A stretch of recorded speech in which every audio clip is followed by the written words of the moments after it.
dinero y defraudación fiscal. Antes, en una entrevista en Grupo Fórmula, dijo que era inocente. Llegó hasta el juzgado número 12 del Reclusorio Oriente a rendir su declaración luego de un recorrido en el que fue permanentemente escoltado por elementos de la Marina y además por decenas de reporteros. Cerca de las 9 de la mañana, Guillermo Padres se trasladó en una camioneta escoltada por elementos de la Marina hacia el juzgado 12º penal del Reclusorio Oriente. El convoy tomó circuito interior Río Churubusco y se incorporó a la calzada de Tlalpan con dirección al sur. Circularon a baja velocidad. Después tomaron el anillo periférico hasta llegar al Reclusorio Oriente. Motociclistas con camarógrafos y reporteros de los medios de comunicación se incorporaron al recorrido. Poco después de las 9:30 de la mañana, el exgobernador Padres llegó a la reja del estacionamiento de los juzgados federales en el Reclusorio Oriente, pero no se le permitió el acceso. El convoy siguió de frente, rodeó el reclusorio y regresó a la reja del estacionamiento de los juzgados, donde los guardias de seguridad le informaron que no les permitirían el acceso con su vehículo. El exgobernador descendió de la camioneta. Personal de la PGR se le acercó para notificarle el mandamiento judicial en su contra. Inocente, es una persecución política. Terminó entregarse, señor Padres. Es lo correcto, déjenlo. A las 9:45 de la mañana, Guillermo Padres y su hijo, Guillermo Padres Dagnino, llegaron a la zona de los juzgados federales en el Reclusorio Oriente. Entre empujones y jaloneos, también estaba su esposa. Hoy estamos aquí, lo vamos a apoyar en todo lo que sea y esperar que la justicia pues haga lo correcto, ¿no? Y que se actúe bajo la justicia. Vamos a dar la cara y siempre la vamos a dar y no tenemos nada que avergonzarnos y nada que escondernos. Después de algunas horas y de haber declarado ante el juez, el exgobernador salió. En la puerta principal, un agente del Ministerio Público le notificó que sería ingresado al Reclusorio Oriente como parte de la orden de aprehensión en su contra. Escoltado por autoridades federales, subió a una camioneta. Recorrió unos 100 metros hasta llegar a la puerta de la zona de aduanas. Ya al interior, fue notificado de una segunda orden de aprehensión. Hasta aquí llegó, ábranse ahora sí. Justamente, es esta segunda orden de aprehensión sobre la que el exgobernador Guillermo Padres no estaba enterada. Esta orden de aprehensión él estaba enterado de una primera orden de aprehensión y fue cuando decidió entregarse, pero no sabía de una segunda. Por la tarde, en una conferencia, la Procuraduría General de la República, una conferencia de prensa, confirmó la existencia de esta segunda orden de aprehensión. En este caso es por los delitos de delincuencia organizada y lavado de dinero. Y detalló la PGR cómo fueron las operaciones. En la primera orden de aprehensión, la PGR y la Secretaría de Hacienda detectaron movimientos financieros para ocultar recursos públicos mediante transferencias a cuentas entre México y Estados Unidos. Dentro de esta investigación, detectó cuentas del exgobernador en el extranjero por $8.8 millones, equivalente a 134 millones de pesos al tipo de cambio vigente en aquel entonces. En la segunda orden de aprehensión, la PGR detectó licitaciones a modo en la compra de uniformes escolares para escuelas públicas durante el mandato del exgobernador Padres por 260 millones de pesos. Los referidos recursos provenientes del gobierno del estado de Sonora, una vez que sirvieron para fondear cuentas bancarias de las empresas beneficiadas, el representante de las mismas transfirió parte del dinero a una cuenta concentradora, cuyos titulares fueron de manera conjunta un ex servidor público de nivel inferior del gobierno del estado de Sonora y un familiar del exgobernador. De esta forma, se detectaron depósitos por 178 millones de pesos, logrando documentar diversas dispersiones de los mismos a cuentas de familiares del exgobernador, incluyendo una de sus hijos. Además de empresas relacionadas con su núcleo familiar, con la finalidad de ocultar el origen, la propiedad, el destino de los recursos. 10 en punto tiene información de que la colaboración de autoridades holandesas fue determinante justamente para que pudiera la PGR desenmarañar el complicado entramado de movimientos bancarios, a través del cual se pretendió ocultar que dinero público que iba a empresas después de licitaciones a modo, terminó en cuentas directamente relacionadas con el exgobernador Padres. Aquí estamos viendo cómo era una cuenta concentradora, depósitos por 178 millones de pesos que habrían terminado después justamente en empresas de familiares, hijos y parientes. Y es el paso a través de estas cuentas en el extranjero donde la colaboración de las autoridades holandesas fue determinante. Guillermo Padres Dagnino, hijo del exgobernador de Sonora y abogado, por cierto, quien acompañó a su padre al reclusorio Oriente, salía de juzgados por la puerta principal hoy cuando fue también detenido por elementos de la Agencia de Investigación Criminal de la PGR. Él también estaba en esta segunda orden de aprehensión. Lo subieron a una camioneta y fue trasladado al penal federal del Altiplano. Está acusado también de delitos de delincuencia organizada y operaciones con recursos de procedencia ilícita.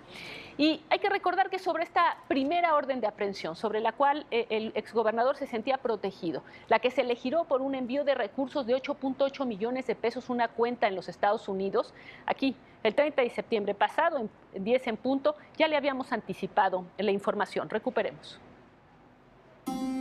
A 4 meses de dejar el cargo como gobernador de Sonora, Guillermo Padres Elías depositó $8.830.395 en una cuenta bancaria personal radicada en los Estados Unidos.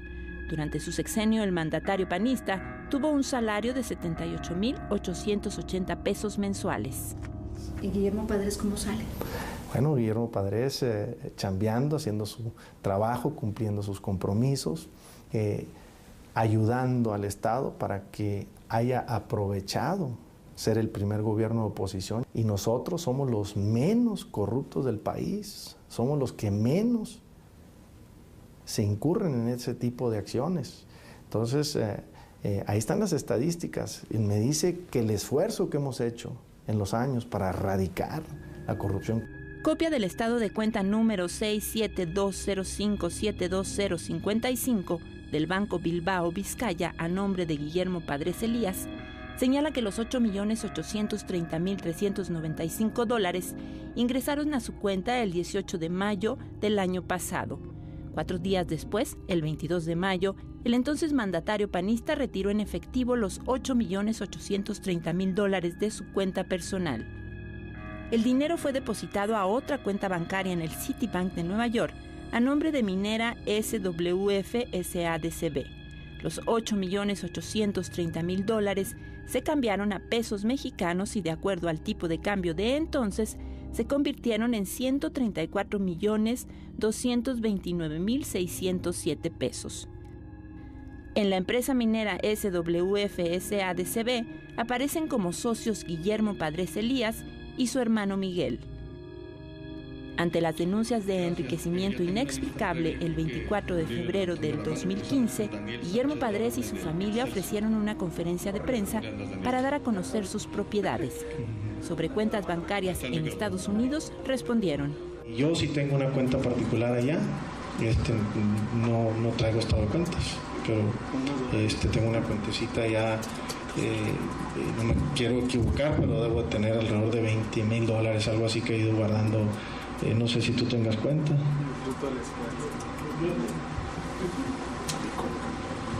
Yo tengo una cuenta ahí, desde ahorita tengo $4,673.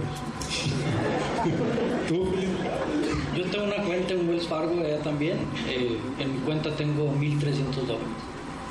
¿Tú, carnal? Pues las empresas tienen varias cuentas donde manejan compra, venta y todo. Sí hay muchas cuentas y yo tengo cuentas personales. Sí hay cuentas. Es el rico de la familia.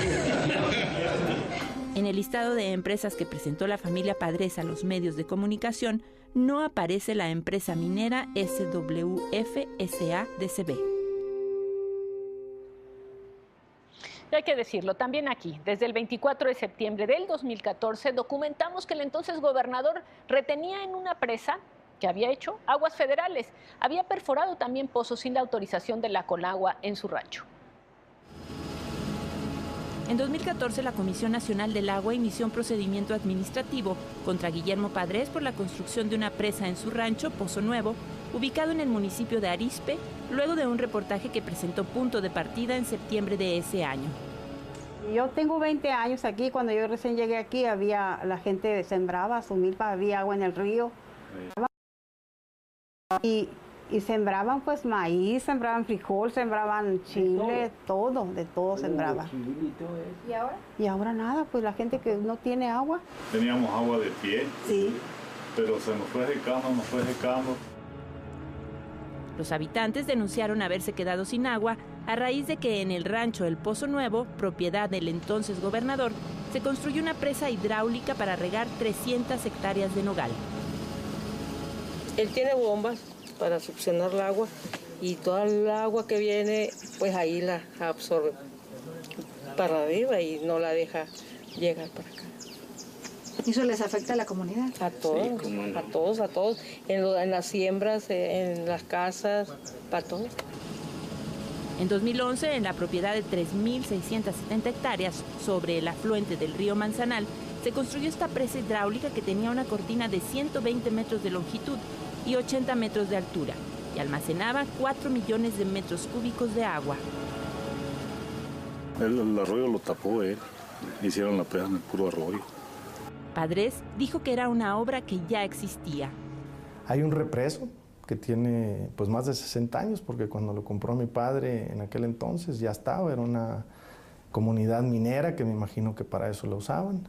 Y sí, definitivamente hay muchos represos en toda la zona, ¿no? Incluyendo el rancho nuestro. Pero en las fotografías satelitales de Google Earth del 2008, en las coordenadas donde se encuentra la presa, no aparecen imágenes ni rastros de la obra. Sin embargo, en estas tomadas en 2012, sí se ve. La delegación de la Comisión Nacional del Agua reconoció que la presa se construyó sin permisos y que no se otorgó concesión para explotar, usar o aprovechar las aguas superficiales en el rancho Pozo Nuevo. Esta obra está simple y llanamente en el terreno de la ilegalidad y no se cumplió con lo que establece la Ley de Aguas Nacionales. Luego de varias visitas de inspección, la Conagua resolvió en febrero de 2015 que Padres y su familia violaron la ley de retener aguas nacionales y ordenó la demolición de la obra. Las obras a demoler son las siguientes: la presa y además 2 represos identificados también en las demás visitas de inspección que tampoco contaban con permiso. Sobre el gobierno, sobre Guillermo Padres y su gobierno, se han hecho muchos reportajes, no solo de nosotros, sino de otros medios, denunciando una serie de irregularidades. Pero la razón por la que hoy se encuentra Guillermo Padres detenido y su hijo es justamente sobre esta segunda orden de aprehensión de la que él y su grupo de abogados no tenía conocimiento cuando decidieron entregarse. Y simplemente para retomarla, lo que dicen las autoridades, lo que hoy explicaron, y lo vamos a ver en este gráfico, y si lo podemos ver, adelante con el gráfico, lo que dicen es que se hicieron licitaciones a modo, es decir, que dinero público se fue a, por ejemplo, adquisición de uniformes escolares para escuelas públicas, otorgando contratos a un grupo de empresas que en realidad estaban vinculadas con el exgobernador. Eso fue por una cantidad de 260 millones de pesos. Estos recursos que venían del gobierno del estado de Sonora, se fueron a empresas que fueron beneficiadas. Estas empresas beneficiadas, una parte del dinero lo mandaban a una cuenta concentradora, y esta cuenta concentradora estaba manejada por un ex servidor público de nivel inferior del ex gobernador. Esto estamos hablando de 178 millones. Este dinero después era dispersado en varias cuentas a través del mundo. Le decía, fue gracias a la información de colaboración de autoridades holandesas que se logró entender cómo se dispersaba este dinero y sobre todo cómo terminaba en cuentas a nombre del hijo, a nombre de gente cercana, de familiares cercanos al propio exgobernador. Pero bueno, esta detención ha tenido, por supuesto, ha provocado reacciones. El gobierno de Sonora exigió que se haga justicia y que se recuperen los bienes obtenidos irregularmente por Guillermo Padres. El PRI exigió un castigo ejemplar para el exgobernador de Sonora y aseguró que su entrega es solo un intento por victimizarse ante los medios de comunicación. También hubo otras reacciones, vamos a ver. Fue correcta esta decisión que tomó Guillermo Padrés de dar la cara, de enfrentar las acusaciones, y ahora lo que todos debemos esperar es que haya un juicio que sea verdaderamente justo. Me pareció también una actitud muy respetuosa, muy valiente y muy digna. Me da mucho gusto que lo haya hecho, me da mucho gusto además sus referencias incluso al Partido de Acción Nacional, su apuesta a las instituciones, a los procesos debidos, y ojalá lo hicieran otros. Como panista, soy el primero en decir que si alguien hizo y llevó a cabo un acto de corrupción y es señalado como culpable, que la pague, porque no podemos poner al partido como escudo contra actos irregulares. Piensan que con eso la gente se vaya a conformar, o sea, están queriéndole dar a tole con el dedo al pueblo de México, con 2 chivos expiatorios. Que el gobierno federal aplique la ley sin distinción, sin dedicatorias, es más una estrategia personal por tratar de evadir un proceso legal de mayores afectaciones. Es diferente a que sea la actuación del gobierno federal combatiendo la corrupción en nuestro país. Mañana, Guillermo Padrés y su hijo, Guillermo Padrés Dagnino, llegaron a la zona de los juzgados federales en el reclusorio Oriente. Entre empujones y jaloneos también estaba su esposa. Hoy estamos aquí, lo vamos a apoyar en todo lo que sea y esperar que la justicia pues haga lo correcto, ¿no? Y que se actúe bajo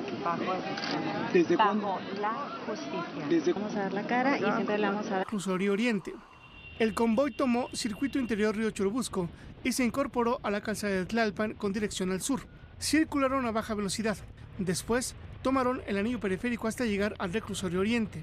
Motociclistas con camarógrafos y reporteros de los medios de comunicación se incorporaron al recorrido. Poco después de las 9:30 de la mañana, el exgobernador Padrés llegó a la reja del estacionamiento de los juzgados federales en el reclusorio Oriente, pero no se le permitió el acceso. El convoy siguió de frente, rodeó el reclusorio y regresó a la reja del estacionamiento de los juzgados, donde los guardias de seguridad le informaron que no les permitirían el acceso con su vehículo. El exgobernador descendió de la camioneta. Personal de la PGR se le acercó para notificarle el mandamiento judicial en su contra. Inocente, es una persecución política. Determinó entregarse, es lo correcto, déjenlo. A las 9:45 de la y no tenemos nada que avergonzarnos y nada que escondernos. Después de algunas horas y de haber declarado ante el juez, el exgobernador salió. En la puerta principal, un agente del Ministerio Público le notificó que sería ingresado al reclusorio Oriente como parte de la orden de aprehensión en su contra. Escoltado por autoridades federales, subió a una camioneta. Recorrió unos 100 metros hasta llegar a la puerta de la zona de aduanas. Ya al interior, fue notificado de una segunda... Dinero y defraudación fiscal. Antes, en una entrevista en Grupo Fórmula, dijo que era inocente. Llegó hasta el juzgado número 12 del reclusorio Oriente a rendir su declaración luego de un recorrido en el que fue permanentemente escoltado por elementos de la Marina y además por decenas de reporteros. Cerca de las 9 de la mañana, Guillermo Padrés se trasladó en una camioneta escoltada por elementos de la Marina hacia el juzgado 12º penal del